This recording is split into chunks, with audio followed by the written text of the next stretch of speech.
Welcome back to the Escape Champions League. We are entering the 3v3 stage. We have Suomi versus Secret coming up. For Secret, I believe on the roster we have Doubt, Jordan, and also Tato after some bad news from the Secret camp.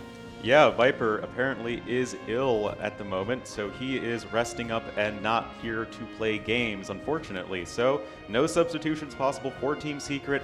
I believe Suomi will be starting with Max, Ruben, and Valessa, so that would leave Pike and Zupi as potential substitutes later in the series. So that is already something that Suomi has going for them. Absolutely, and they've looked so good in the 2v2s we've had recently, so putting them forward into this should be absolutely fantastic. We did have a little bit of a break there because, of course, we did need the hotkeys set up, everyone needed to get their sound going. Most importantly, the block mods needed to be installed for the Finland team, so we're good and ready to go. Yep, always have to play with the blocky block trees and stuff. But now Hill Fort going to be our first map here, picked by Suomi, Secret. Just kidding, debated. But yeah, Hill Fort is a pretty nice map. Haven't seen it so far, and it's kind of going to be sort of arena-like. You have the Palisades at the top protecting you on your Hill Fort. I guess it all adds up the way you said it there, like very particularly. So Team Secret picking in Hill Fort, and it looks like Suomi have picked in for Arabia. That is pretty interesting because Suomi and Secret, they're two very much like sort of standard macro late game oriented teams, which will mean that they are probably going to enjoy the more standard maps, and I am really looking forward to seeing these two teams clash on Arabia. I think that's it. This is something that we've seen from basically the Suomi so many times before. Those weird strategies they pull out, and they kind of just catch someone off guard, and if they can do that, they really kind of turn it into more of a 2v2 going on with a single 1v1 behind it. And if they can do that here today, especially with Secret, they're going to be in a very good place to take home 3 points from this match. Yeah, of course, that is something worth mentioning, is that these matches are now worth 3 points, so they are worth as much as the 1v1s and 2v2s put together. So this quick math. Quick math right there. This one's for all the marbles, and I believe if Secret can win this match, they are through. But if Suomi can win this match, things then become very, very interesting. I agree entirely. The last 2v2 we saw there basically opened things up a little bit more. Having this one go through, if we get a win here from Suomi, really anyone can kind of move in through this. Yeah, so Step and Twin Puddles are going to be bans for Suomi and Secret respectively. So Suomi banning Step, we know Secret has played Step many, many times. I know I've cast that a bunch. We've seen some really interesting strategies from them on Step as well. Yes, we have. And the ban on Twin Puddles, it's just a map that we don't really see as often. Suomi is a very tricky team, and they certainly could have something planned there. But let's see what Secret's picking. All right, Secret in with the next pick, and it looks like Baltic. Somebody summon T-West. Baltic is in here. There is going to be some Baltic. It is going to be game number 3. And Suomi picking in with the next one as well. Let's have a look and see what they do decide to go for here. Oh man, the cursor is there. Suomi picks.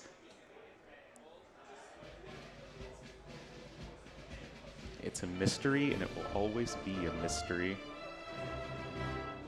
All right, Suomi looks like they're getting technical with this one, of course. Everyone wants to make sure they get the right picks here, because you want to set yourself up very well before the series even begins. Last thing you want is to be worried about the fact that we can have any kind of wins here that aren't basically strategy wins. We're looking into what's going. You meaning Civ wins? Yeah, look, I hate saying the word Civ win though. Let's not beat around the bush here. Look, I'm going to beat around it 100% because I hate that phrase entirely. Yeah, I think that it's a little bit disingenuous, and I think that it kind of cheapens any sort of victory, especially when it comes to drafting strategy and just in-game play. But looks like we do have some maps here. Enemy Archipelago is what Suomi's picking. That's pretty sick. I love that map. I love casting it. And then the remaining map will be Oasis. All right, so maps are in, which means we'll progress into the draft here in just 1 second. We can see we've got pretty much a good percentage of Suomi up there as well for the drafts here, because like we were saying as well, we don't want any Civ wins, although if you want me to say it. Deal with it.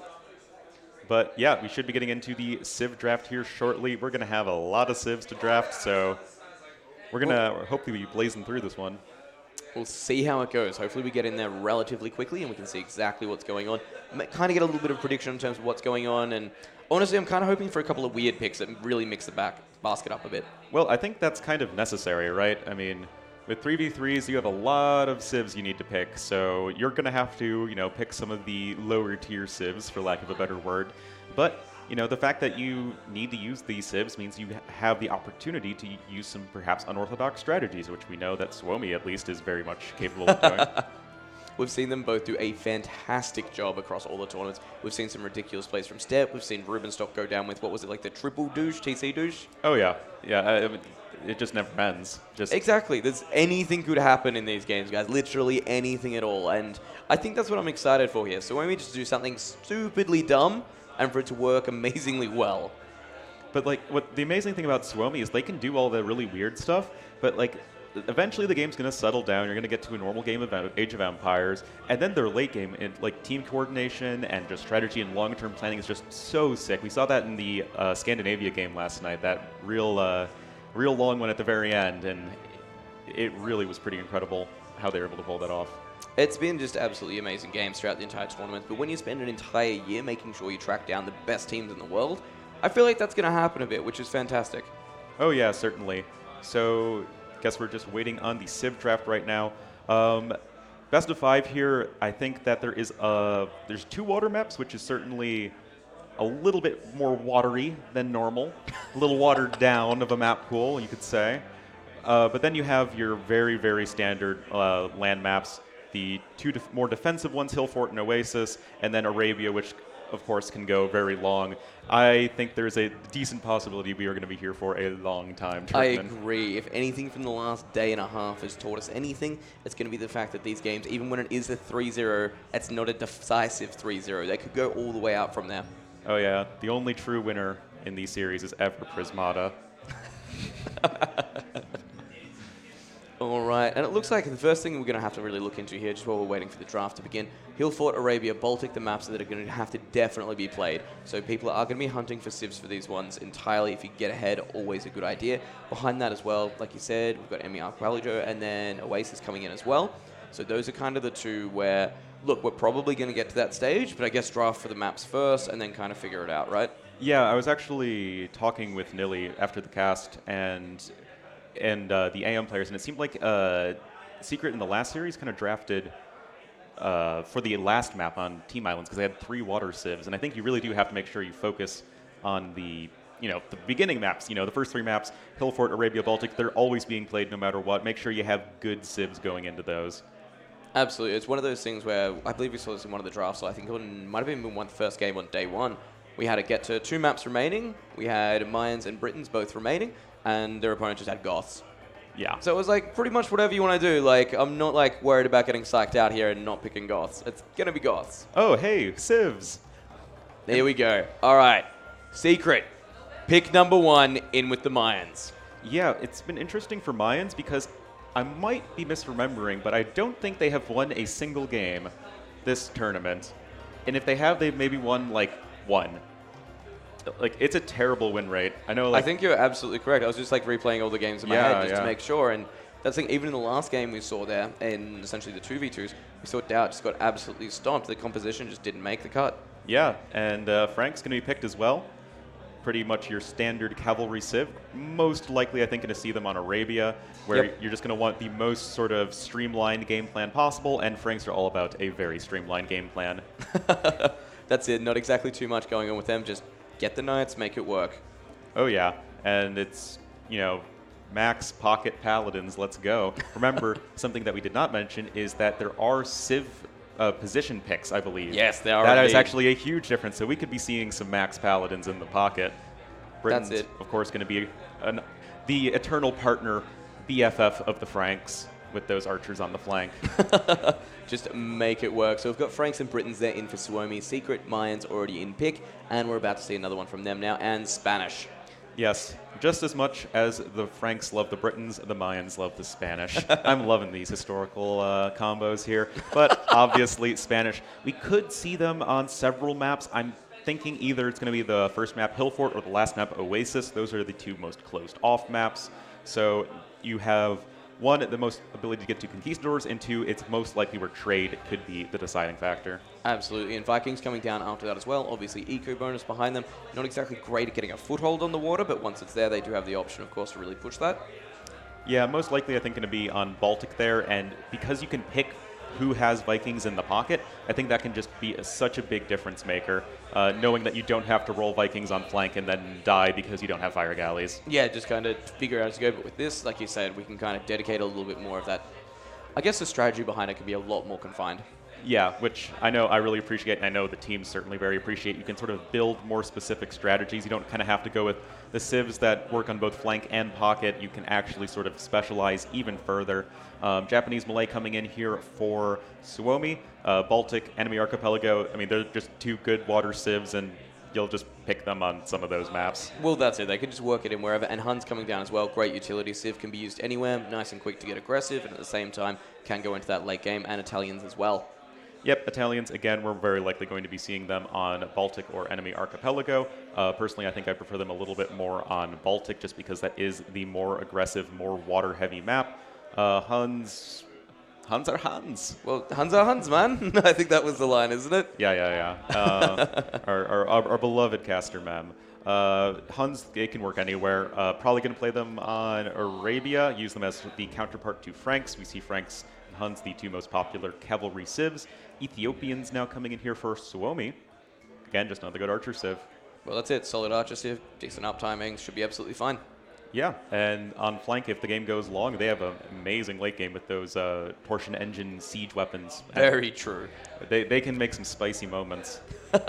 And we've seen so many of those, and the zero lag on the system here has really been showing. Some of the dodging we've seen, some of the scout raids, things like that have just been absolutely ridiculous. Oh yeah, certainly. Mongols coming in. Again, they can kind of work pretty much everywhere. This is the reason they're kind of getting picked as the top kind of 12 civs here. Yeah, I mean, I think maybe Oasis is again going to be serving them the best. It's the map that is most likely to go the distance, have the very, very sort of long game. Or you could do something very aggressive if you want to go like Mongols on flank because you're pretty close to your opponents. But I think they have a lot of utility there. Chinese coming in, Hillfort, maybe. I think it's kind of up in the air where you can pick Chinese. And let's have a look. We just start waiting on one more from Secret before we can bounce back across again. And there we go. The Aztecs. They make an appearance. They do make an appearance, and I would think Enemy Archipelago would be a pretty nice opportunity to use Aztecs. Kind of treat, I mean, Enemy Archipelago, in case you guys don't know, is you start on an island with one opponent. So it is 4 islands with 2 players on each, all on opposite teams, of course. And then Aztecs going to be shining if they can get into a, quote-unquote 1v1 scenario. Fantastic. It's one of those maps where I'm just waiting for like one of the Suomi guys to just like jump on a hand grenade essentially with it. Oh yeah. We know something fun can happen there. Persians now coming in for Suomi. Again, Enemy Archipelago might be an option there, just because you do have a decent navy as well as land. And if you're going to use Franks as pocket on Arabia, Persians could be possibly used on Enemy Archipelago, or maybe even Oasis, just because you want to have paladins to go with your Mongols. And there we go, we have Indians on the way in as well, so good play there. Again, bouncing back to Secret, so we can see the picks they decide to go in for. But Indians, as we know, strong civ overall, great boom behind them, can really kind of move up into anything they want to, so good counter cavalry as well. Yep, Indians, I think, are one of, if not the best pocket civs in the game, just because you are doing so well against both Huns and Franks. And you can do what their boom is good, but what makes them so strong is you can boom a wall-making army at the same time, and that's something that it's not like Franks and Huns can't do that, but it's not as easy to do, and it's just the camels are so freaking strong. Celts now coming in for Secret. And Slavs behind that as well. Again, both extremely strong civilizations. And now's, I guess, about where we're starting to get towards more of the interesting picks. Yeah, it should be getting, I think, a little bit more interesting here. I think Portuguese could be another solid option that haven't been played yet. It's like the one water civ that hasn't been picked yet. Slavs and Celts going to be used on Oasis and Hillfort most likely. Very much sort of late game oriented civs, and yep, that is likely where they're going to shine the most. Malians, I mean, they are literally like the jack of all trades civ. They go everywhere. So just drop it in wherever you need it. Whenever they think there's a bad chance for a pick on this map, drop it in and you're basically ready to go. Indeed. Another civ, like I said, Portuguese could be a solid option. Hey! And there it is. The man knows he's right. You know it. So, yeah, I think that Portuguese probably going to be on Baltic or maybe Enemy Archipelago. I think there are both options there. The thing with Enemy Archipelago is that it's usually fairly wallable, so you can get to Fast Castle Organ Guns and then go for the water play after that. I think that's totally a viable option. Oh, and that would just be absolutely beautiful to see. I think we've seen it a couple of times actually throughout the tournament, but absolutely beautiful and stunning to see there. Ink is coming down there for Team Secret as well. As we know, a little bit tower rushy, tanky villages can kind of get that early aggression going quite well. Yeah, the thing with Incas is that they're not really the strongest team game civilization because they don't really produce the most like population efficient armies out there. But if you're in a very messy situation like an Enemy Archipelago, you can totally make something happen. Maybe even something on the hill fort, maybe? I'm not entirely sure where Incas are going to slot in. The good old Byzantines, everybody loves the bloodline civilization. And again, Enemy Archipelago or Baltic, they have a very strong navy. They can do lots of crazy shenanigans. Should be good. That's it, a lot of options for them as well, so it really does open the door to any kind of weird strategies that can be used as well. Cheaper trash, we've got the easier Imperial upgrades from there as well. And it looks like we're just waiting in on Suomi again for one more. It's like ping pong, except you're picking civs. Essentially. And Deus Volt, we've got the Teutons. Oasis or Hillfort, I guess, right? It's kind of like Celts and Slavs, but not nearly as good. But, I mean, we're kind of having to go to the bottom of the barrel civs on this one. That's it. We're scraping that barrel and we're trying to come up with reasons for it. But as far as it goes, Teutonic Knights, Siege Towers, it'll be fine, right? Oh, yeah. Also, we know that Rubenstock is on this team. And Teutons, they have some nice town centers for dropping next to your opponent. They very much do. Look at that. That's the unexpected. Berber's getting dropped in for Suomi as well. Back to Secret. But like we were saying there, again, these weirder kind of civs just... For Rubenstock, this is perfect, you know? This is his kind of game. Make something weird happen and just make your opponent uncomfortable. Force it away from a standard game. Yeah, certainly. Berbers, they're just a good civ. Like, if I had to go pick one civ into like going full random, I would probably pick either Malians or Berbers just because they can kind of do everything on any map. Burmese coming in, probably going to be used on Hillfort if I had to guess. Go like Fast Castle or Rambai. But Berbers, you can kind of use them anywhere. Might even see them on Hillfort as well to use the Camel Archers. Absolutely, and Burmese getting picked in there for Secret as well, which was once upon a time like the most ridiculous civ ever, but luckily there have been some balances since then, so not at the top of the barrel, but at the same time here, definitely not a bad civilization to have. Yeah, certainly. I think the Burmese, if anything, are maybe a little underrated. People saw the Arambai nerf and like, ah! But, I mean, they have some really good halbs. Goths coming in here for Secret. So you're never going to get Goths versus Mayans because they're both for Team Secret. But potentially a Hillfort civ as well, possibly. Absolutely. We're moving back to Suomi here for the rest of the draft as well, or the last kind of ping-pong, and then we'll basically be into the games for once. We're starting off with Hillfort, into Arabia, Baltic, Enemy Archipelago, and Oasis. Indeed, Suomi, there's only a few civs left. Magyars is going to be coming in. Magyars, unfortunately for them, they're kind of just like the lost, forgotten child of the Paladin civs, fully upgraded Paladin civs, just because they don't have the eco bonus. But still, fully upgraded Paladins, I hear, are pretty good. And yeah, you can totally make them work. It's not like they're a bad civ. Well, that's it, right? Like you said, we're starting to get to that point where all the obvious ones are getting taken, anything that's really good in every situation. So, again, they've just got to make it work. Yep, there's only a few civs left overall. There's 30 civs picked. Yeah, there's only going to be one civ picked. Khmer coming in. Yeah, they're not the greatest civ ever. Not the biggest fan of Khmer, but... Look, at the same time, they've got some interesting bonuses the way they kind of work. They're definitely not the most explored civ, but at the same time, yeah, not exactly optimal. No. I mean, but you do have at least trade as an option in team games, so you have that inevitable gold income that you don't have in a 1v1. Saracens coming in, so are Vietnamese going to be the one civ that are not picked? That's the question. Ooh, I guess that's what we're waiting for here. Saracens in, 2 left ready to go. Turks, Vietnamese, Koreans. Koreans. There's Koreans. Is it Vietnamese? Is it Turks? Turks up here. Vietnamese left out yet again. Oh, feels Vietnamese, man. Man, they're definitely waiting for a little bit of the buff from Forgotten Empire. Cision, please. Oh man, but we are hopefully going to be getting into game number 1 here pretty shortly. But that is one big draft of civs, ladies and gentlemen. You'll be able to see a lot going on here. I need my MS Paint back so I can, do the drawing out, Xing of the civs as we get through the series. There's just so much to remember here. But don't worry, they do it for us here. It's so easy. Oh yeah, that's right. How did I forget that? We just get to hang out here and talk about our favorite game. Like, how good's that for life? Oh yeah, easy clap. All right, so it looks like going into this as well, the draft has been picked. Players are picking their civs for game 1 now before we go in, just making sure they get a good team composition and know exactly what they want to do with their picks.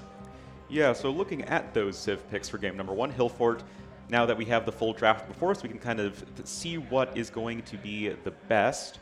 I think Burmese are going to be a solid option for Secret. Fast Castle Aramba are pretty good. Maybe Goths as well should, I think, complement Burmese. And then for your third civ, I'm not really sure. There's a lot of different things you can choose from. Well, that's it. The pools are just so big right now. As we start getting further and further through the series, it's obviously going to make a lot of difference. And we're going to, again, like you've said before, scraping at the barrel, seeing exactly what we can bring out. But I guess the question is, are we expecting both teams to play it relatively safe here, kind of tried and true, or are you expecting someone to do something completely out of the box? Well, Hillfort is certainly a bit of an atypical map, but it's not like that crazy. So I think that both teams might just want to, test the waters, do something pretty standard. They both love the late game, so we'll have to see what they go for here.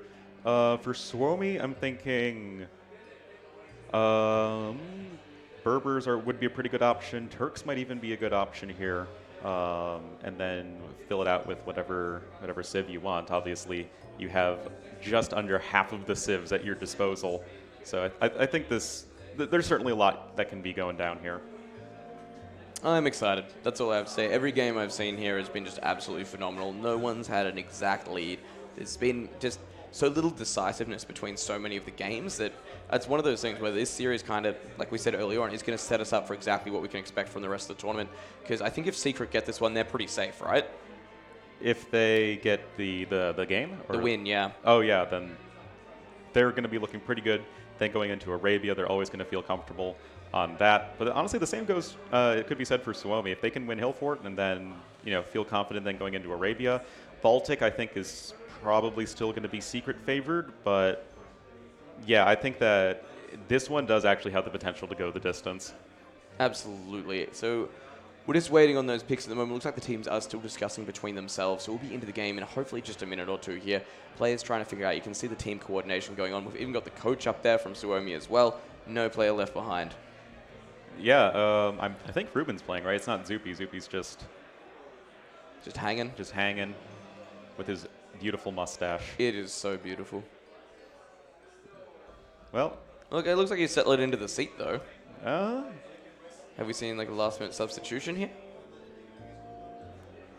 Well, then now it's back to us. We're I know, interesting. We were trying to analyze. We had the casting desk there. But I guess that's the thing. Hey, at the end of the day, we may as well bring up the standings here while we're waiting, show exactly everyone where we're at. 3 points from this game will go into the standings, so we'll see exactly what we do end up with. Yep. So this is a very, very important game for both teams. Secret, again, if they win it, they are through to the finals tomorrow. There we go. Suomi, if they do not win this game, they are out. So this is a super decisive match. Like, if Secret wins this, everything will be decided, I believe. And yeah, so AM definitely going to be, I think, cheering for Team Secret in this one. We'll see how it goes in the tent out the back there. It is very competitive. It's either very, very competitive, or they're sitting there together talking about strategies, which is fantastic. Or your AM. Who brought their pillows? Who brought them? Did you see AM brought their pillows to the back room? I did. Did you see that when they all arrived here and they were having to sleep in there? Oh, yeah. That's it, man. This is a team that cares. They want to know they're in the best shape. They want to be ready to go. So they all had a nap in the tent together. So it was really lovely to actually walk in and just see Team AM and they're just having a big group nap. Yeah, a true team bonding moment. All right. Come on, Tato. Sit down. If you sit down, man, that's signaling we're ready to begin. Maybe. If Suomi loses, they can get in fame, loses both matches. Oh, okay, maybe I'm wrong. Still, it's pretty important. All right, and the good news is, though, the crowd is really starting to fill up here. It's been amazing to see so many community members here. The seats have been absolutely full the entire time. We've got so many different areas. We've even got a Definitive Edition 2 PC set up over in the tent as well. So for people that want to have a go on that, there is a demo version of that there that we've used at E3 at Gamescom before. So feel free to jump over and have a little bit of a play on that as well. Looks like somebody just got 19,000 points. So they're working their way up there. I want to go and, I know. I've been watching you, and you've just been itching to get out of here and get on that PC. I mean, I'm here, I'm casting Age of Empires. I love casting Age of Empires, but I haven't played the game in like 4 days. This ain't cool, man. Starting to get those withdrawals. Ooh, I saw some headphones go on. I'm spying into the other side here, and I'm seeing headphones on. Ooh, this could be good. I'm excited. Look at that. The headphones are on. Team comms are up and going. We'll have to see if we are about to launch into the game. I know I'm ready. I'm ready to 14. I know people have got the cardboard 14s there, so we'll get them up in a second as well as soon as the game begins, I think. Well, it would make more sense right before the game begins, Turk. Come on, Yeah, man. You don't say start the game already when the game's already started. But I don't want to, like, switch to them, and they've got the 14, and then we miss the intro of the game. That's true. That's it. Those live events, man, they're hard. They're really hard to work with. But I can see the 14s in the chat, which is good. You know, chat's the real crowd. Let's be honest. Yeah, I would hide under here for 10 minutes after we finish, just to let people forget that. No, it's fine. I already accept the my fate. Accept the responsibility. No holding back here. All Robo right. is even saying 14. Robo, you're the admin. You are the one with the power. All right, I'm having a look. I'm looking over. Look at that. They've all got their keyboards ready to go. They're all hitting some keys. That's good signs, right? It's got to be good signs. Oh! Here we go. Up next, Hill Fort. It's the pretty intro with DE. I know I am ready to get into this game. That's good, because hopefully we're starting very soon. Hopefully. See the majestic rhino. Look at those little flags waving so peacefully in the breeze. The water buffalo. How did the water buffalo get up there? How are there wild rhinos up there as well with palisades all around them? That doesn't really make any sense. Or maybe they herded them up there and they put the palisades so they couldn't leave. Well, then they would be domesticated rhinos. I'm not saying they're not. But if they were domesticated rhinos, you should be able to just task them under your town center like the water buffalo and sheep and stuff. Maybe it was just luck, you know? Just luck. Just luck. The Like, rhino we're was going to just go up on top of this hill and put some more. Like, oh, hey rhinos. there, Mr. Rhino. That's going to be handy for later. Oh, yeah. That'll get me to the feudal age much quicker. That will get you to the feudal age and also probably stopped by Interpol. Can't hunt those rhinos, man.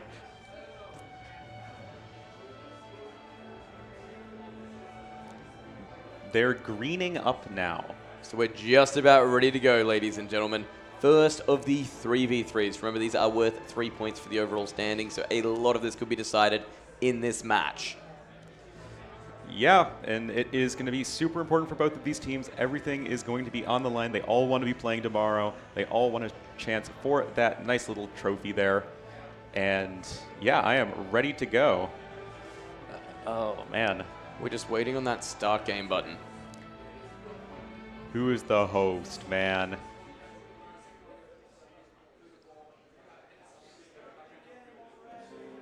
If you had to say, what's the final score for the series going to be? If I had to put you on the spot right now, which I'm doing, what's the final score for the series? All right, it's one of those things where, like, my heart really wants to say, like, 2-3, but at the same time, honestly, I'm really calling Suomi in this. I think Suomi are in great shape, especially for 3v3s, which is fantastic. So I'm going to call, like, 3-1 Suomi. Wow, that is pretty a bold statement, I guess, to say the least. Absolutely. But I'm going to still say Suomi with 3-2. And apparently, we are supposed to cue to a commercial break. 30 seconds. They are very, very heavily insisting upon that. Then we start, says the magical voice. I love it when you just read the sheet of paper, like, directly. Oh, yeah, I don't care, man. Excellent. We'll be back in 1 second after a commercial break.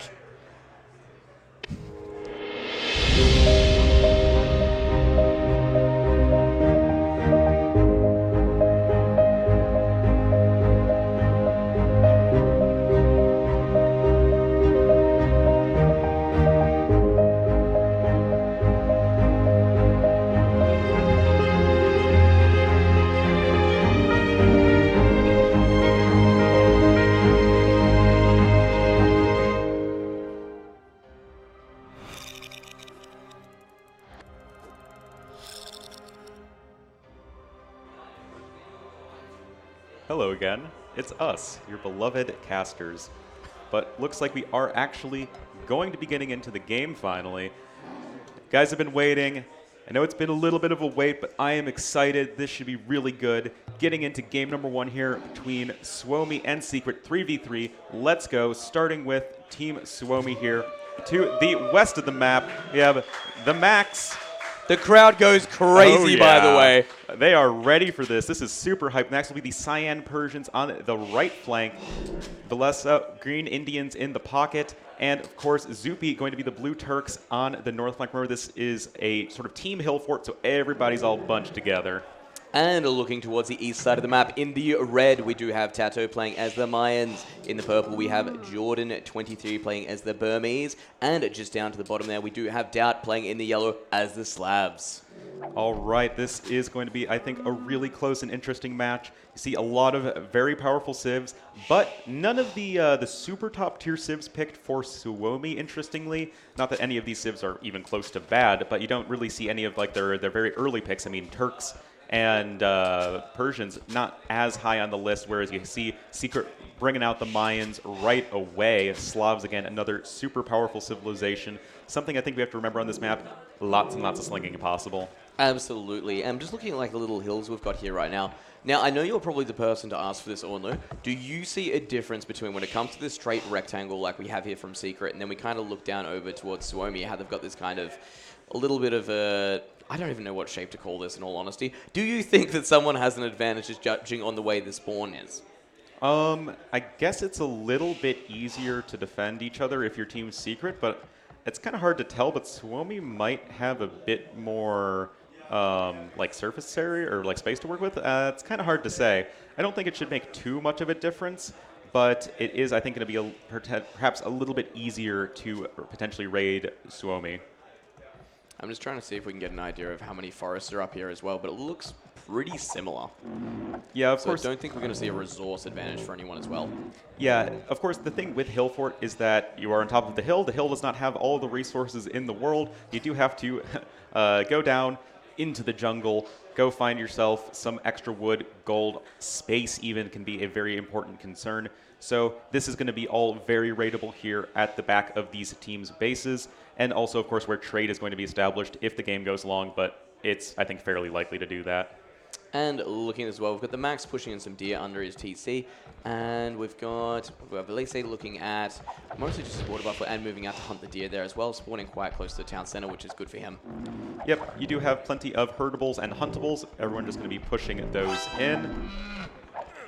And yeah, nothing, I think, too crazy going on. I think potential strategies here, are we going to be seeing, say, like the weaker civs, like the Turks or maybe even Burmese, possibly Sling? I mean, it is Age of Sling, the Mayans. That is always, you know, a potential whenever there's Mayans involved. But Arambai are also very, very powerful, and Slavs have a pretty sick boom, so I'm not entirely sure what we're going to see here. Yeah, which is always a good matchup. Like we've said, it's nicer to see these interesting and more, I would say, diverse civs, but at the same time behind that, we do have this big pool that is forced to kind of really pull players to kind of think about the strategic options as the maps go onwards. So to be able to pull that a little bit further is fantastic. Yeah, that Rhino is trapped for Max. That's a little bit awkward. But, I mean, it's just one tree. You can chop that. You can chop the tree down really easily. I don't think there's going to be too short on food. It's probably not that typical, or that it's not going to make too much of a difference, is my point. I think Indians, maybe they're going to be the ones to sling. Maybe they're going to be the ones to boom. Maybe, like, I don't know, Janissaries might be a strong option, but not really against Mayans. There's a lot of these teams can work with. Absolutely. I'm just kind of, again, looking towards this. And like you said, he's actually chopping that tree down now as well. So he's going to get that Rhino relatively free. Will make a little bit of a difference, I guess, to just build order. But apart from that, it's just pulling in the Rhino and then dealing with it. Yeah, and Max is well aware of this. He is going to liberate that Rhino just so he can kill it and eat it. Poor thing. How did it even get there? It can't even path in there. It must have, like, bugged through the side or something. But Doubt will be our first player up to the feudal age as Slavs. Are we going to see some scouts from him? I mean, there's not really any easy opportunity to, you know, raid villagers with scouts before they have to move out. Well, I guess the first thing you can do is kind of sit behind the hill fort if he does want to, try and take any kind of advantage, try and catch those villagers in the migration. That said, looking at the Max has already moved down from the bottom of the hill there. He's going to be on the lumber camp, and it looks like he's actually sending quite a few villagers out nice and early. Yep, going to be getting that going nice and quickly. We see Velez and Jordan going to be clicking up as well now on the Max's Age of Minecraft POV right there. Going to be able to take that Rhino finally, nice and comfortably. And yeah, just not quite getting up to the feudal edge yet. This might be something fairly greedy for him, like maybe like some sort of fast castle play. But what have we got? We've got 2 players both hitting feudal edge relatively quick there. Doubt going up, like you said, extremely quickly. Elise behind that as well on 9:43. Then Zupi and Jordan coming up behind that as well. Yeah, I see some 4 villagers here going forward for Mr. Jowden.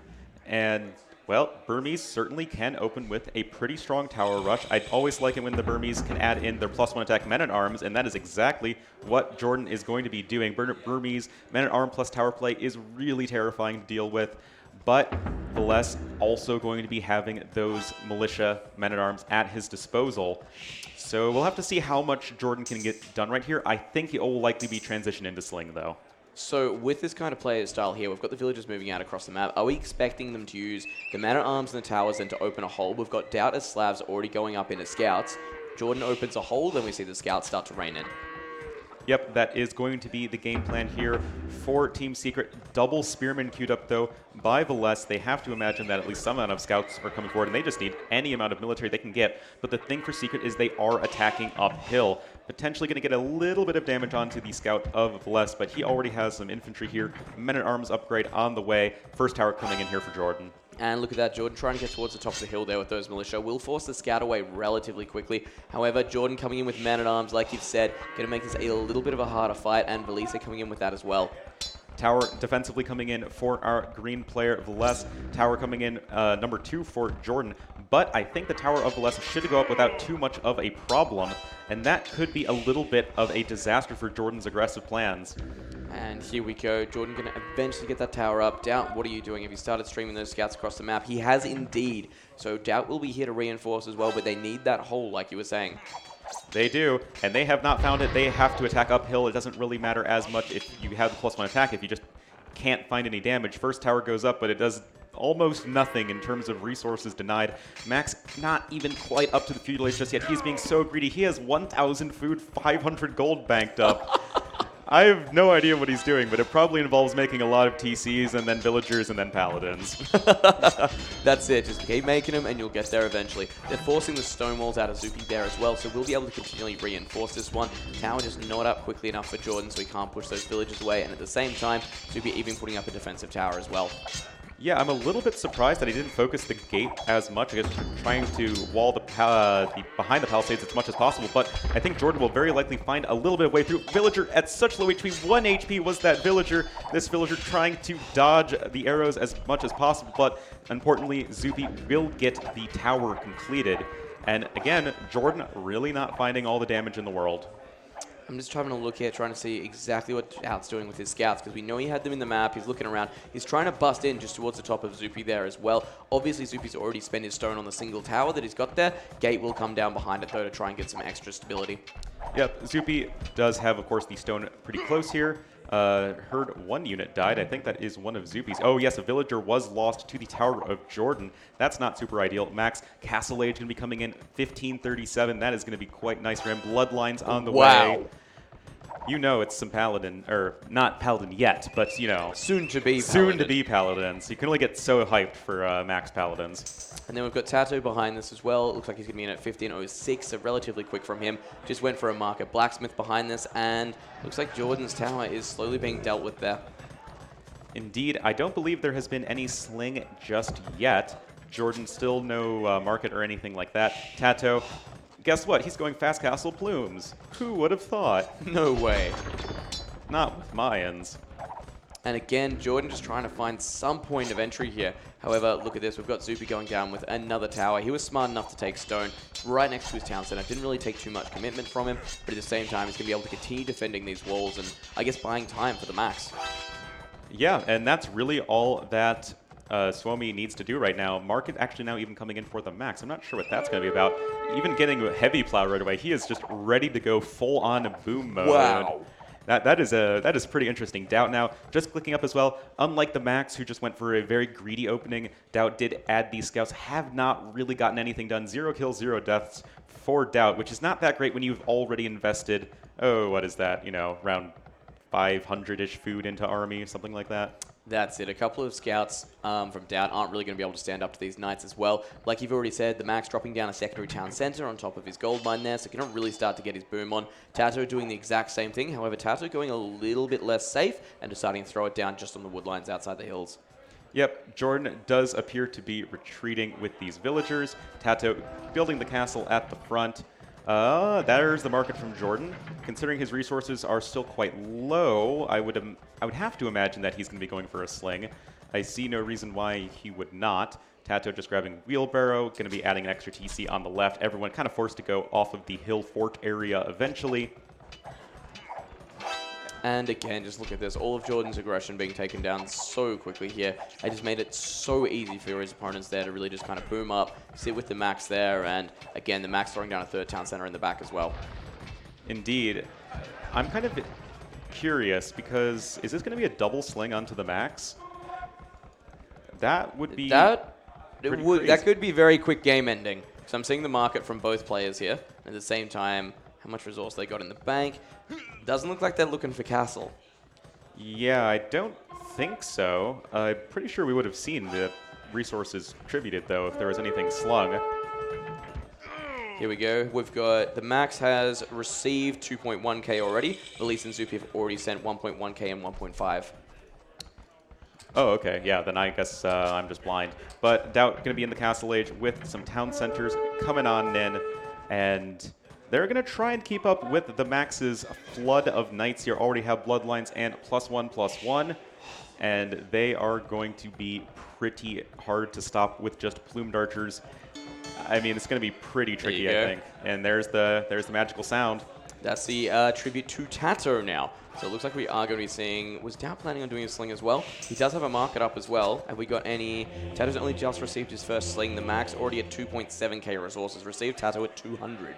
Yeah, that is obviously a pretty massive difference. However, Doubt is in the Castle Age. There is no other player than the Max in the Castle Age here for Team Suomi. It is everything here for the Max. Even has the Fortseas Workshop, able to snipe a monk.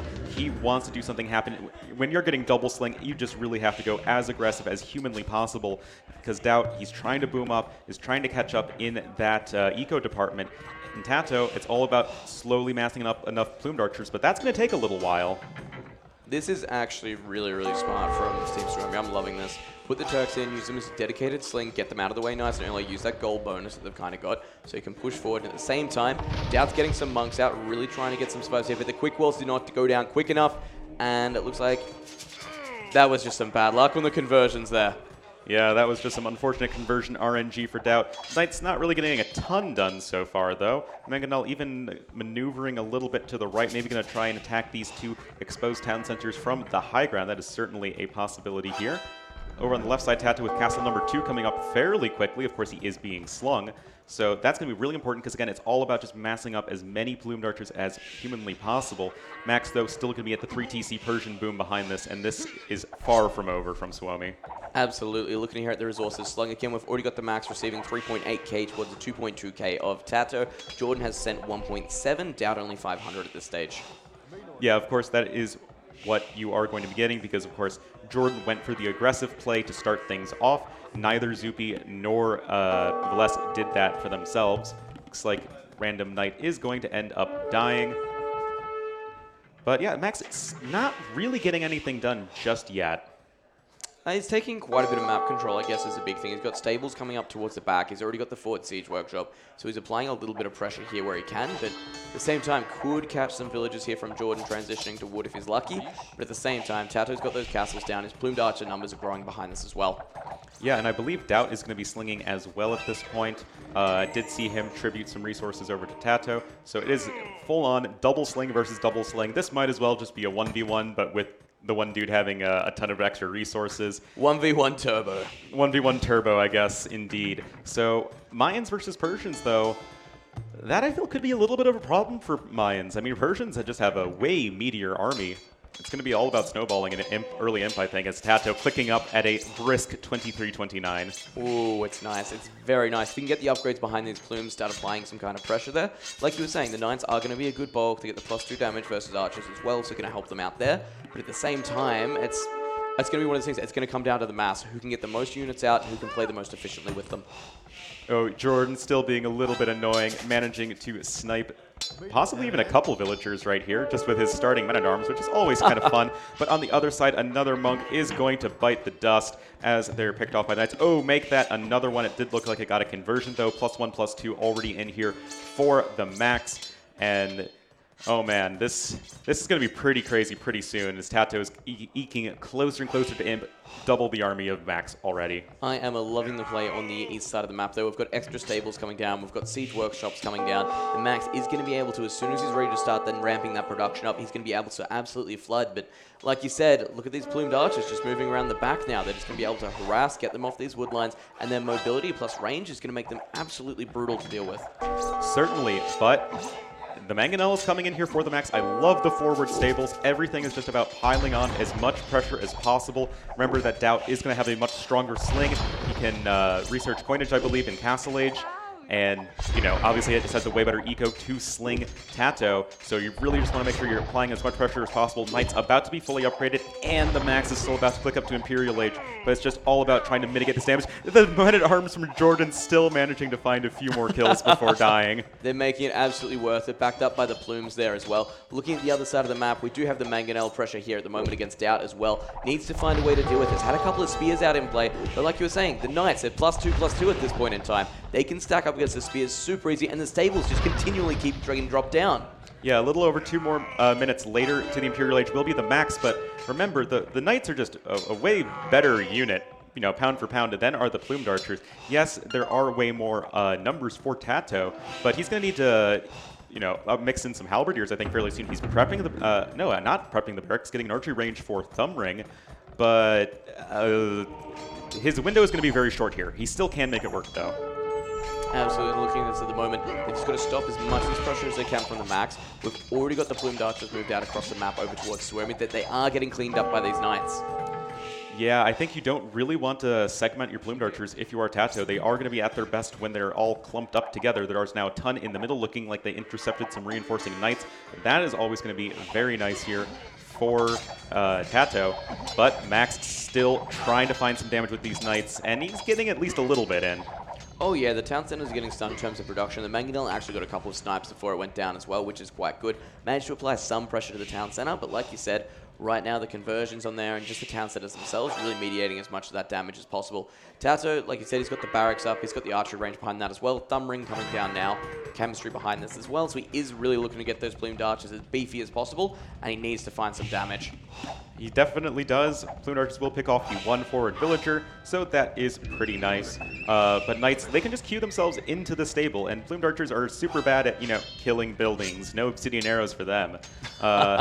But Max, he's just about to hit Imperial Age himself, and this is sort of the timing that Tato has. He needs to be across the map getting some damage done. Castle is planned. It's great. He's managed to kill one. He's already killed a couple of villagers on stone. He's denying the town center here as well, which is fantastic for him. So he's getting some kills here. The Knights actually being pulled back. Looks like he wants to get the mass under them, and looks like he is running straight under the town center, though, looking for as many villager kills as he can.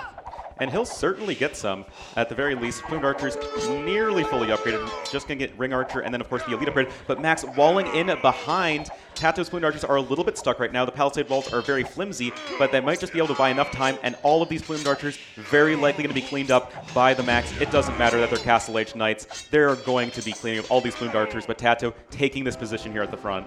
Oh, it hurts, man. It hurts watching this so much. Just seeing these armies when they're so small in comparison, where if you had all those Plumed Archers together, they become such a big issue. But we've got Halberdier coming down from Tato as well. Scale Mail behind this, so getting his upgrades. But at the same time, Max already +4 armor figured out on his Knights, and at the same time as well, Cavalier coming down behind that. Yeah, the problem here for Tato is that because he's spending all of these resources tech switching into Halberdiers, he's not getting Elite Plumed Archer, as that's, you know, a fairly expensive upgrade. But now Cavalier coming in, Max just needs to keep hitting the Paladin button, or rather the Cavalier button right now, and eventually just kind of whittle down the Plumed Archers with sheer numbers once he can get those rolling. Population between Max and Tato, of course, pretty even right now. but no castle means no way to deal with, well, this castle from Tato. And at the same time, just looking at the sent resources, so tributes here, we've actually got 11k received by the Max and nearly 10k received by Tato, so it is starting to even out as well.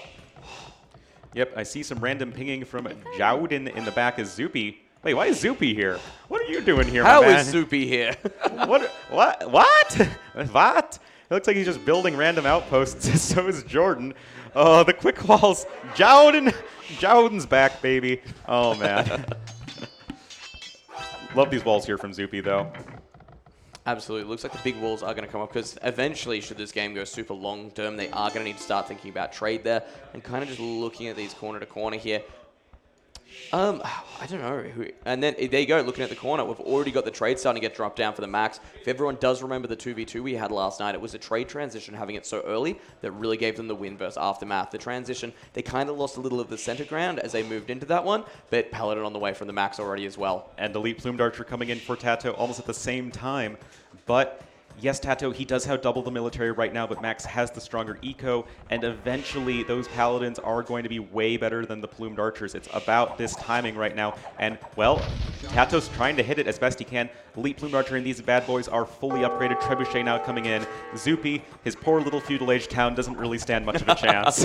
He's doing his best, man. He's absolutely doing his best. The team walls from Suomi are coming up very, very strong. We've got the entire east side of the map nearly dealt with. We've got the entire north side there with Zoopy as well. So players doing an extremely good job, but it looks like this is Tato's moment to make something try and happen. He's got to really do some damage with his plumes. Like you said, he's got the one Trebuchet there, and if he can knock Zoopy out pretty well here, at least they can have the 3v2 kind of advantage, but until then, Paladin about to finish out. We've got Blast Furnace finishing up as well. Yep, Max even getting Caravan. This is very early trade, by the way, for the Max. Usually, I like to say that 40 minutes is a great benchmark if you're just playing a normal team game to start getting about trade up and running.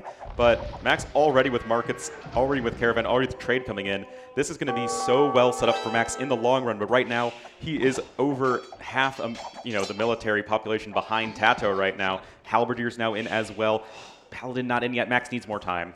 Absolutely, it does to hold up the twins. At the same time, of course, it does mean all these forward barracks from the Tato. He's going to be able to start streaming those Halberdiers in. Just get a little bit of meat in front of those plumed archers so they can hold off the Paladins a little bit longer. Yep, Paladin's also doing, Cavalier now, still doing a beautiful job at the back, raiding down, keeping him below 100 villagers. Really beautiful play here from the Max, just trying to buy, again, as much time as he can. Plumed Archers will do pretty well versus Cavalier, but Paladin coming in just about now. But that is way too many Plumed Archers and soon to be Halberdiers. 61 military to 11 in this fight right here. Max cannot take this bad fight. For the Max, it's a great fight for Tato. Yeah, for Tato, it's a great fight. This is phenomenal for him. But those, again, just that meat we had at the front with the Halberdier, it's not even fully upgraded, but not losing any plumes behind this as well. Like you said, the poor little town of Zoopy right now could be trouble for him, especially only being feudal as well. Yeah, Max trying to get a castle up right now. Remember, Max doesn't have a castle yet, so he does not have conscription. So that's going to be really important in just trying to get as many Paladins out, in as short a space as possible. But he's sending all these Paladins to raid. It could mean that he's a little bit undefended at the front, at home. Oh, Paladin's trying to go in here for the Trebuchet snipe. They are attacking uphill, though. Trebuchet, 14 HP, does manage to survive for now. And with that, the pressure can keep being mounted. Basically, with this castle here, the Max has essentially just stripped the wound, I guess. He knows his area is basically lost. If they decide to advance through there, it makes it very easy for them. So throwing that castle up, going to give himself a little bit of extra defense. But that Trebuchet actually being repaired by Tato there as well. He knows how valuable this unit is right now. Yeah, because Mayans, what they're going to be lacking here is that raw pushing power. You can't kill buildings with plumed archers, as I said. So you need that siege accompaniment, you need siege rams, you need trebuchets if possible.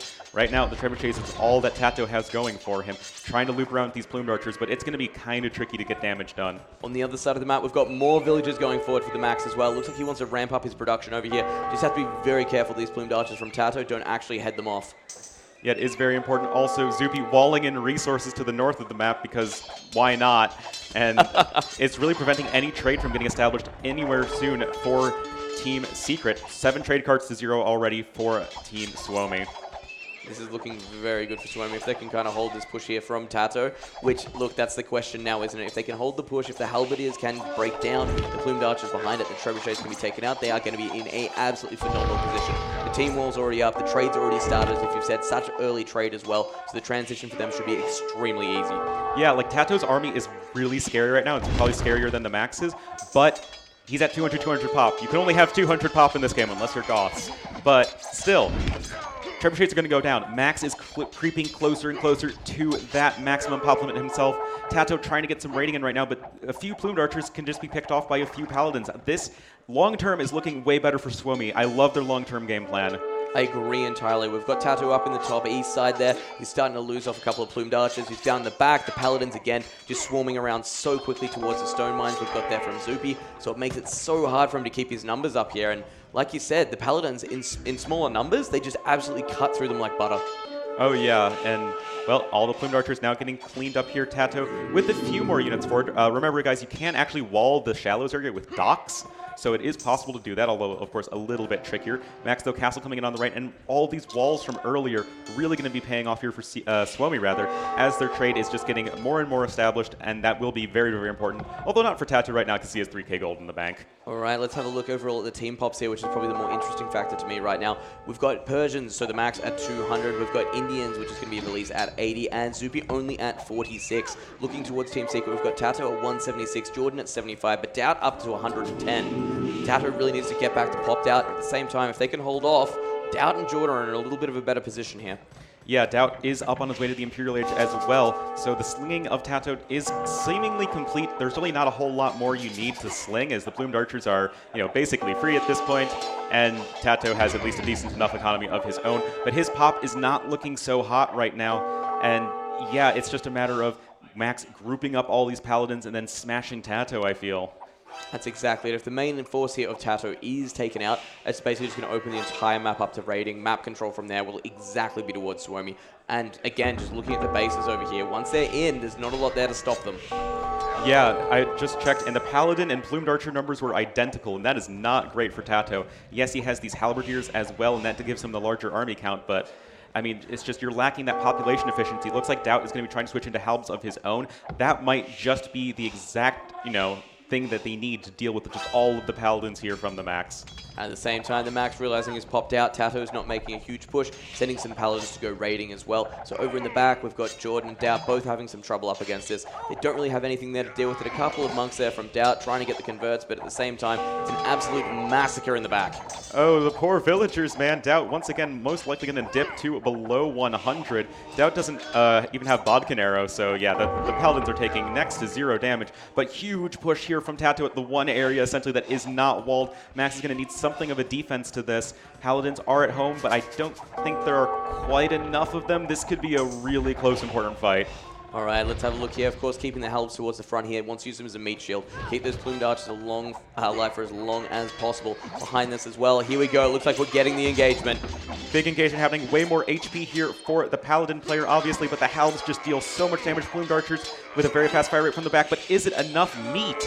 I'm not entirely sure. We see Tato still close to 200 pop, but so is the Max, and I think that is better for the Max as this game drags on.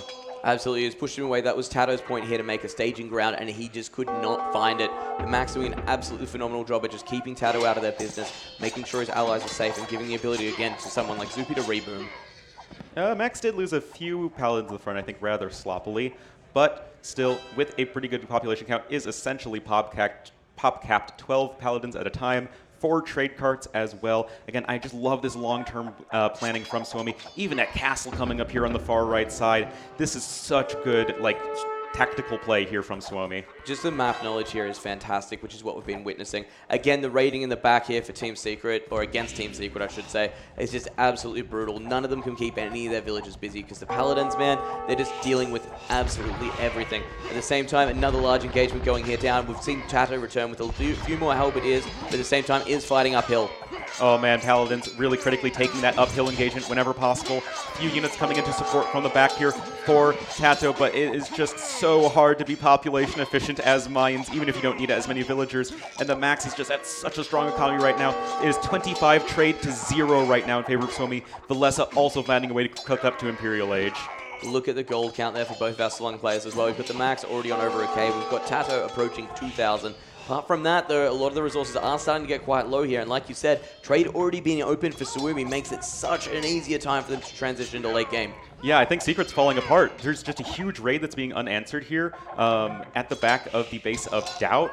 And yeah, he is just not really doing anything right now. It's not really able to contribute enough Halberdiers. And Paladin's now streaming forward. If this Plumed Archer mask goes down, that is going to be absolutely game deciding.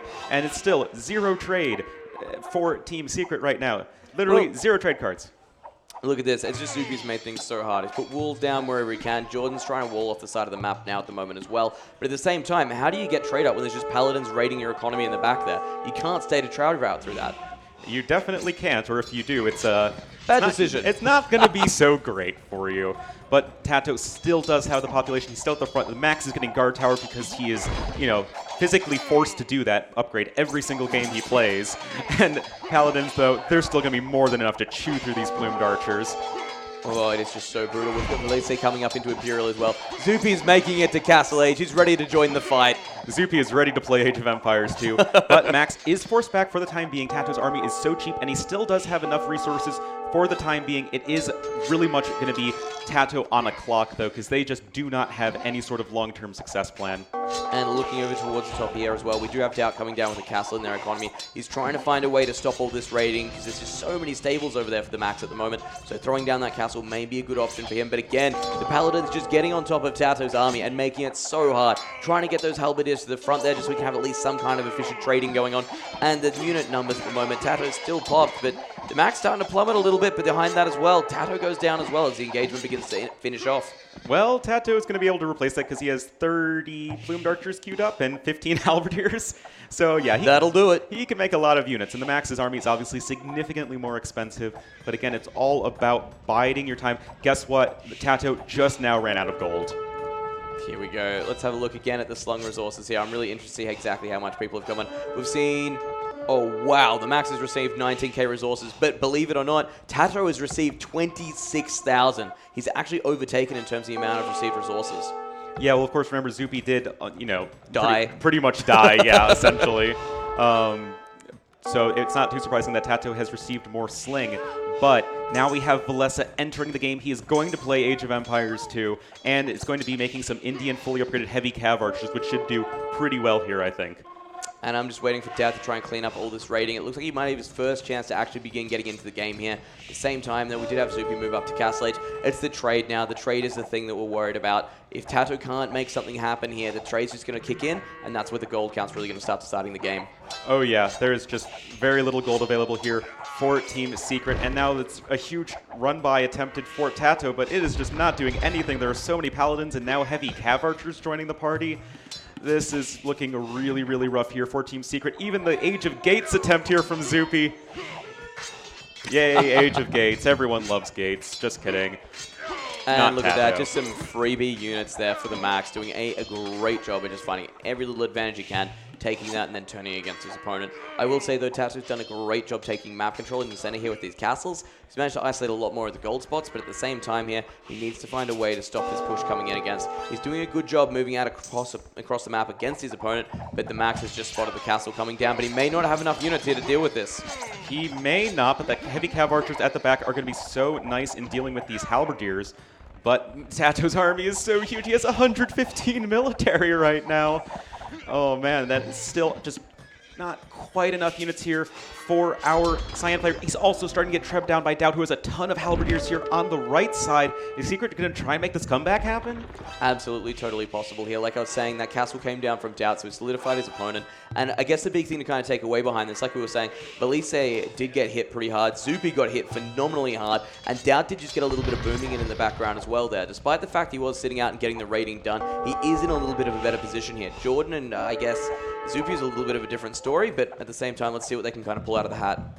Yeah, we'll have to see here. Still a huge army. Another castle coming in here from Tato, very near the trade line. There's the good old contingency walls coming in here from Zupi, just trying to defend their trade because that is their advantage in this game. 82 trade to 0, but you don't need trade to make Halberdiers, and that could be a big problem here for the Max. He's just getting such a good job done with that meat shield in front of his army. Tato just holding on again and again and again. The Max needs to find a way to really kind of push it on top of this. At least they're joining the battle here with their heavy cavalry archers, like you've said. So we do have that kind of 2v1 situation going on at the same time here. But really looking at it, there's a lot of work that needs to be done for Velise to actually pop up. Yeah, certainly. Villager count for him is good. Does, I think, have a decent number of trade cards. Yeah, 34. So he can produce a tons of heavy cav archers right now. But it's all about buying time here for Team Suomi. They have lost the castle here, so that means that it is now at least somewhat feasible for Secret to get trade running, and that's exactly what they're doing. Here we go. The transition is starting to happen slowly but surely. We do have Doubt actually mopping up all of the forward buildings there from the Max as well, so no more of that raiding. Looks like it will lose a couple of the trebuchets to a few paladins there, but the big fight's going to happen right down next to these castles where we've got Tato. Yeah, there was a little bit of a skirmish already, but everyone just kind of backing up a little bit, going to their various corners. Max with another raid here at the back of the base of Secret. That has just been a thorn in the side of Secret this entire game. Max trying to try and get another castle up for the time being, but still there has been no interruption on this trade here for Team Secret, or Suomi. Well, let's have a look at how this fight goes down. This will pretty much define it at the moment. The Max can have such an issue popping back up after this. The good news is he's got the trade to do it, but after this army is taken down, it will be the best chance for Tato to push forward if he can hold on. Yeah, they were able to take down all of the halberdiers, but the plumed archers are in such a good spot defensively that you just can't run into all those castles when the plumed archers get to be all bunched up like that. Not when you have no splash damage, but Max is able to get this treb on the high ground, and Tato's trying to bust through all of these layers of gates.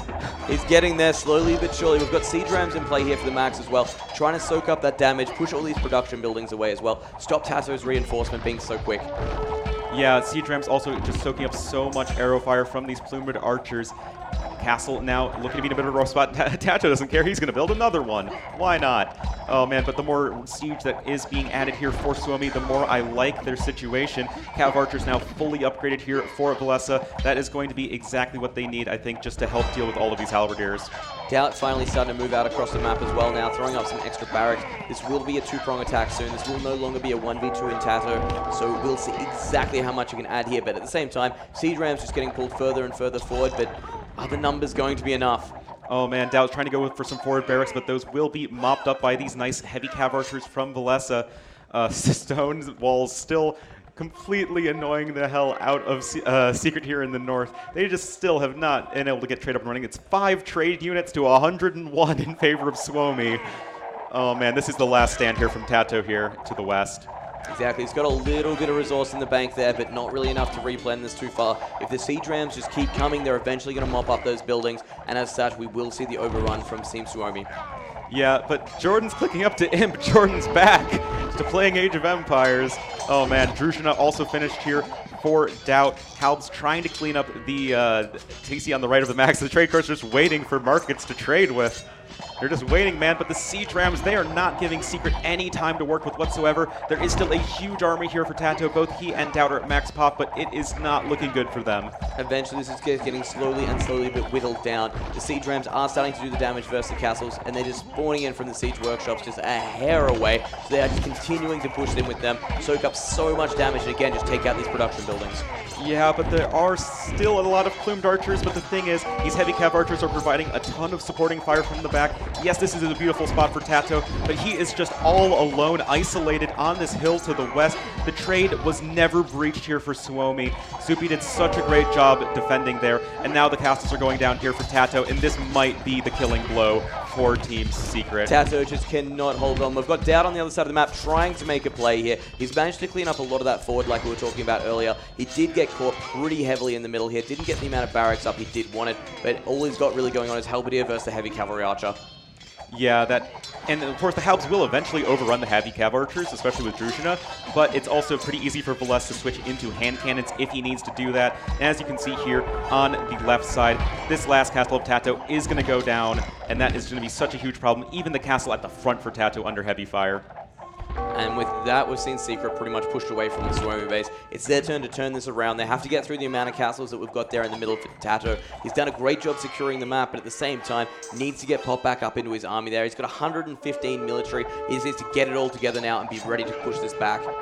Yeah, but it's going to be so tricky to do so when you have very little trade and a very low villager count. You just have to be insanely cost efficient, and that's not really what Secret's doing right now. Halberdiers are very cheap, but they are just dying so quickly, and I just don't really see this working out so well here for Team Secret going forward. We've still got Jordan sitting on only 80 pop this game. Definitely having a little bit of trouble there. Crop rotation coming down for him just now. But at the same time, looking at Zupi there, 116 population for him. And at the same time, though, the max 61 military. We've got Valise up on 64 as well. Yeah, this is going to be, I think, pretty tricky here for Team Secret. Jordan, I think, trying to switch over into maybe Battle Elephants, possibly? I don't know, but Doubt trying to switch into Siege Hunter. But again, do they have the time to do this properly? I'm not really sure. Halberdiers are just going to be getting shot down by these Cav Archers. As long as the Paladins don't engage them needlessly, it's going to be another castle down here for Tato, and that is just more and more position being won for Suomi. He is trying to throw one up on the hill there as well, but as soon as those Paladins start to overwhelm the Plumed Archer, obviously going to be down very quickly. And we've got, of course, the 4 Trebuchets there on the high ground, taking that one down. The Siege Ram train on the way as well, so they will begin busting through this middle section. Oh, certainly. That castle, well, that was not a castle destined for success. And Suomi continuously pushing forward. I still see no answer to this army. It's just, there's so much cost in this army here for Suomi, but that's okay because they have a huge bank, because they have all the resources in the world to work with. Their KD is amazing. And Zupi also working his way up to the Imperial Age. I love how he even has random town centers all across the side of the map, so he can build extra walls if he needs to. This has been an amazing play by Suomi. At the moment, Tato's done well. Doubt's still on a huge military count as well, but he hasn't been able to find much to do with it. He's got Trebuchets backed with Helb, which, look, you can push with that, but the thing is, like you were saying, there's just Suomi has so many resources to work with now. They can keep getting those Cavalry Archers out, they can keep getting those Paladins out, and they can just throw them their opponent at the stage. Oh, certainly. Now we even have more walls attempted here for Tato. I guess to wall in your wall so you don't get walled while you wall. Something like that. And Valesque even building a castle here on the right side. It's been kind of a bit of a slugfest between him and Doubt, but it's just, I don't see how Doubt is going to be cost efficient here. Well, that's it. These heavy cavalry archers can just back up so easy. They can use the high ground, which we've already got here. There's a paladin there if they need to kind of push forward and destroy the trebs. They do have the option there. But another big engagement going down here in the center. The siege rams getting pushed forward against the castles, and I'm just not seeing any answers. Yeah, the thing is, the Halbs can't really engage the heavy cav archers because it means that the larger, more powerful army of Suomi can just jump on all the plumed archers, and that's kind of exactly what's happening. It's kind of a no-win situation here. For Tato, his population has absolutely fallen off the face of the planet, and Doubt's trying to send in some Halbs to do whatever they can. Of course, Slav Halbs are excellent, but more and more plumed archers getting cleaned up, and I don't think this battle elephant from Switch from Jordan is going to be anywhere near enough. Look, he's getting into the game. Is there to help, but is it too little too late is the real question. Zupi, you've hit Imperial Age. Congratulations, we're all there now. Hooray! Everyone is now in the Imperial Age at the 1 hour and 5 minute mark. Saw Doubt's POV right there a minute ago, really just trying to do whatever he can to keep his team in this game, but I would say that Secret success in this game is pretty doubtful at this point. I see what you did there. At the same time, those heavy cavalry archers being microed phenomenally, just back onto the high ground there, moved away from the helps whenever they start to push across. At the same time, the army counts are starting to dwindle. Look at the population for Secret. We've got Tato on only 140. We've got Jordan about 120. Doubt still sitting pretty high, but at the same time, I don't know if it's an army composition you can get much done with. You know, I hear battle elephants are pretty good, but they're just not quite as good as elite war elephants, and that's exactly what the Max is going for right now. They show who the real elephant master is.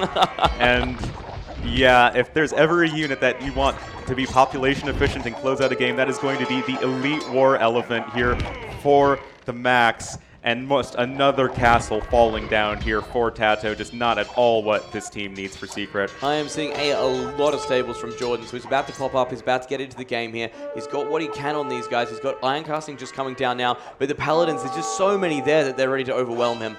Yeah, there is a little bit of an attempted Plumed Archer run by here by Tattoo, but the Max is so aware of what's going on, instantly going to be sending in some Paladins to deal with that, as this push at the front is just going to be so hard to stop. Now that the Turk players in the Imperial Age, we have Bombard cans coming in, Bombard towers as well. I mean, there is just no answer here for Turk gunpowder.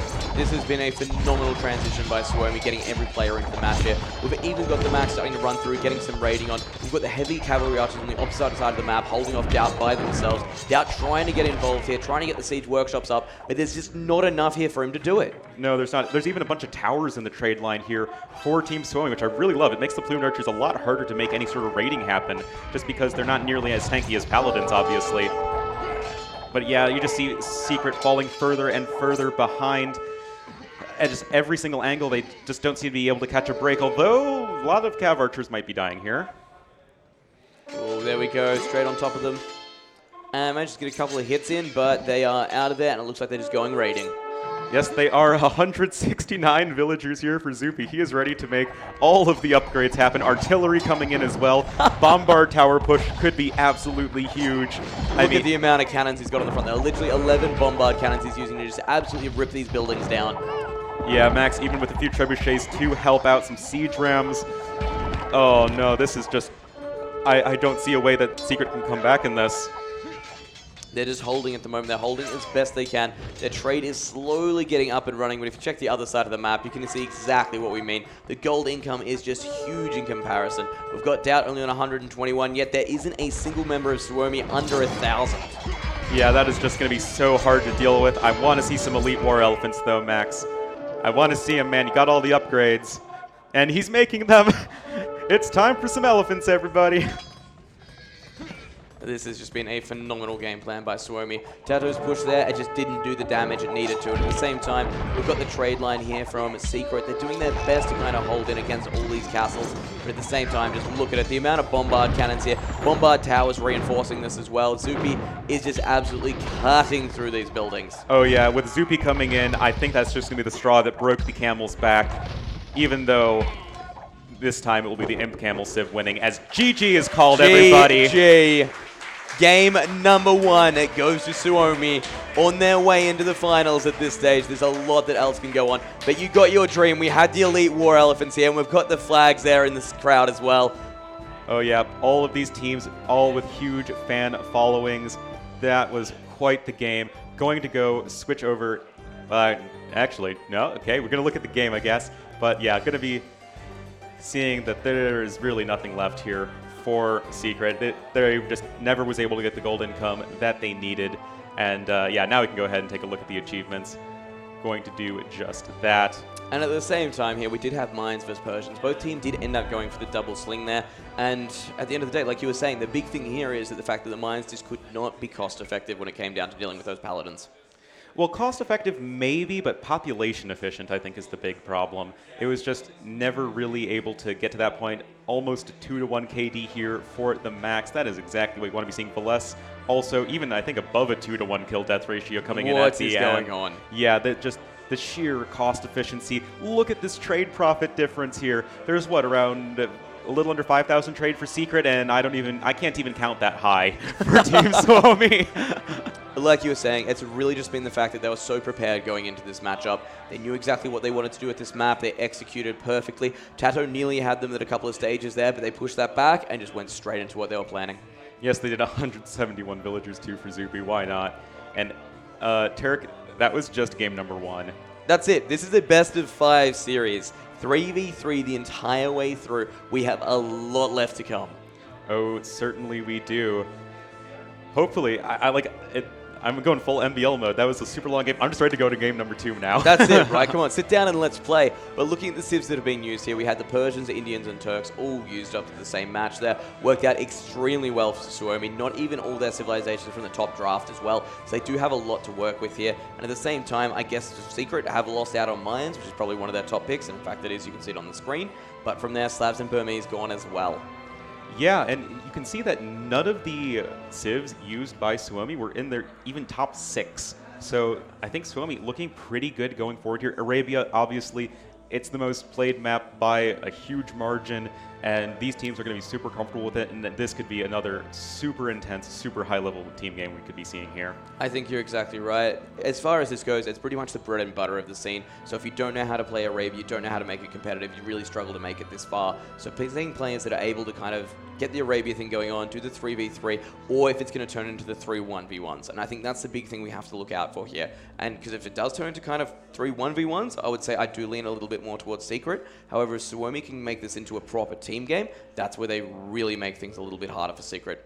Okay, so apparently the players aren't as gung-ho as we are, and they do need a little bit of a break, so we will have a quick commercial break, but don't go anywhere because we are going to be getting into game number 2 here in just a second.